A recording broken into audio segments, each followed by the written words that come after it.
आलू लें, इसे धोकर बॉईल कर लें और छीलकर मसल लें।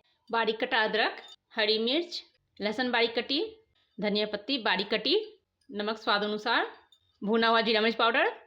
अब इसे अच्छे से मिक्स करें।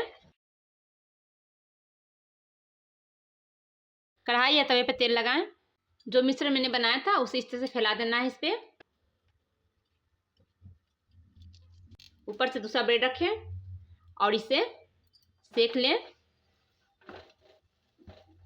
Thanks for watching.